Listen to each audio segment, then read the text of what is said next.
네, 주안의 만나 2월 6일 토요일 묵상을 함께 나오도록 하겠습니다. 오늘 말씀은 누가복음 11장 27절에서 36절 말씀으로요.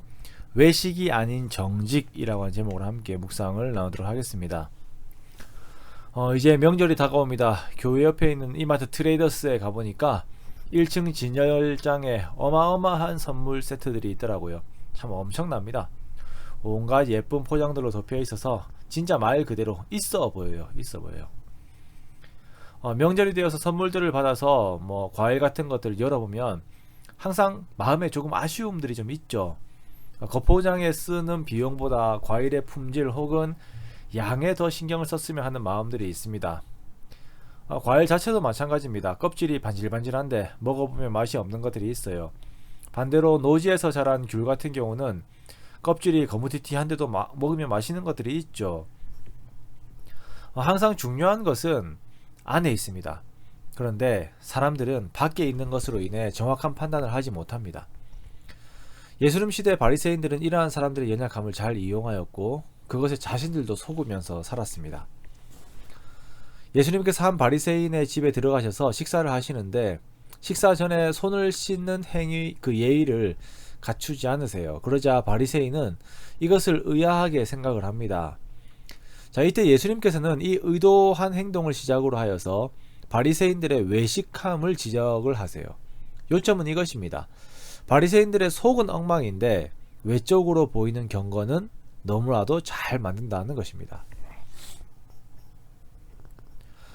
제가 신학교에서 참 힘들었던 것 중 하나가 사람들이 저를 신학생의 틀에서 벗어난 좀 이상한 사람이라는 시각을 많이 가졌다는 것입니다. 옷차림 등으로 인해서 교수님에게 불려간 적들도 몇 번 있었는데요. 이것은 서로 다르다고 생각을 했기에 그리 힘들진 않았습니다만 제가 생각했을 때에 이 신학생들의 눈빛과 목소리 톤과 외적인 분위기에 비해서 나타나는 어떤 행동들이 참 마음에 계속 좀 신경 쓰이게 많이 했었어요. 사슴 같은 눈빛으로 계속 저에게 밥을 사라고 요구를 하고 경건한 목소리로 좀 이기적인 요구들을 할 때에 차라리 그게 없이 저처럼 교수님에게 불려다니는 게 오히려 낫지 않을까라고 하는 생각들을 많이 했습니다. 그게 저는 참 힘들었어요. 우리가 먼저 신경을 쓰고 먼저 다듬어야 하는 것은 우리의 내면입니다. 좋은 나무를 만들어서 좋은 열매를 맺게 해야 하는데 우리는 우리의 열매를 너무나도 잘 포장해서 나라고 하는 본질을 정말 잘 숨기는 거예요. 이것이 문제입니다. 그리고 당시 바리새인들의 문제이기도 하였습니다. 바리새인들은 회당의 높은 자리와 시장에서 문안받는 것을 좋아합니다. 경건을 말하지만 자기가 높아지고 싶은 것이에요. 하나님 말씀을 말하지만 자기가 하나님이 되고 싶은 것입니다. 이 모습이 마치 평토장한 무덤 같아서 사람들이 모두 속는 것입니다. 게다가 자신들의 조상들이 죽인 선지자들의 무덤을 화려하게 꾸미면서 자신들이 마치 그 선지자들과 동급인 것처럼 포장을 해요. 묘하게 숟가락을 얹어 놓는 것이죠. 예수님께서는 이러한 자들에게 아주 강하게 경고하십니다. 이 선지자들을 죽인 조상들의 죄악에 대한 대가를 이 세대가 담당할 것이다. 결국 예루살렘이 한 번에 망하게 될 것을 예언하시는 것이죠. 예수님께서 이렇게 외식이라고 하는 것에 강하게 말씀하신 것은 그만큼 외식의 유혹과 외식의 악영향이 크다는 것입니다. 지도자들의 외식은 다른 사람들도 모두 망하게 만듭니다. 지식의 열쇠를 가져가서 자신들도 들어가지 않고 들어가고자 하는 사람들도 막습니다. 그리스도인들, 특히 가르치는 자들은 그들의 모든 삶이 이들의 언어가 되어야 합니다. 단회적인 집회를 우려하는 이유가 여기에 있죠. 말을 잘하는 사람들이 너무나도 많습니다. 하지만 그들의 실제적인 삶, 그리고 더 나아가 그들의 내면을 우리가 모르기 때문에 이것이 위험합니다. 요즘 유튜브 같은 것을 통해서 알려진 스타들도 그들의 삶을 몰라요. 그래서 정말 조심해야 합니다. 먼저 우리 자신부터, 나 자신부터 자신의 내면을 살피고 그 마음이 정말 하나님 앞에 정직할 수 있도록 회개하고 기도해야 하는 것입니다. 가장 먼저는 자신의 내면을 열고 빛 대신 예수님 앞에 자신을 계속 비추십시오.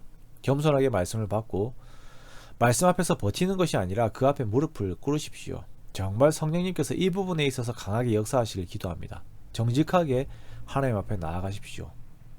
그리고 자신의 약함이 드러나는 것을 두려워하지 마십시오. 내가 약할 때 주님의 강함이 드러납니다. 내가 약할수록 주님은 영광을 받으시는 것입니다. 나는 죽었던 자임을 항상 고백하십시오. 그리고 한 마음을 품고 정직을 위해 힘쓰십시오. 마음을 속이는 거짓은 습관이 됩니다. 한두 번 계속 하다 보면 습관이 되고 그 습관이 자신의 인격이 됩니다. 그러니 항상 정직하시고 하나님께서 정직을 통해 역사하시는 것을 경험하십시오. 그렇게 더욱 정직을 위해 힘쓰십시오. 그리고 그 정직함 속에서 진짜 땀을 흘리십시오. 그 무엇보다도 내 내면을 다 아시는 하나님과의 깊은 교제 속에서 하나님을 만나는 삶을 살아가시기 바랍니다. 하나님을 만나지 않는 경건은 속에 썩은 시체를 둔 평토장한 무덤 같은 존재라는 것을 잊지 마시기 바랍니다. 우리는 하나님을 모신 자들이어야 합니다. 사람들이 인정하지 않아도 항상 낮은 자리에 있어도 내가 질그릇 같은 모습이어도 내 속에 모신 하나님께서 나의 가치를 만드시는 것입니다. 하나님을 항상 추구하고 하나님을 항상 사모하십시오. 외식은 가면을 쓰는 행위입니다. 우리 모두의 가면이 하나님 안에서 다 벗겨지기 원합니다. 가면이 필요 없는 우리들의 내면이 되기 원합니다. 가면이 무기가 되는 것이 아닌 하나님이 나의 힘이 되는 그것을 증거하고 살아가는 저와 여러분의 복된 삶이 되시기를 주님의 이름으로 축원합니다.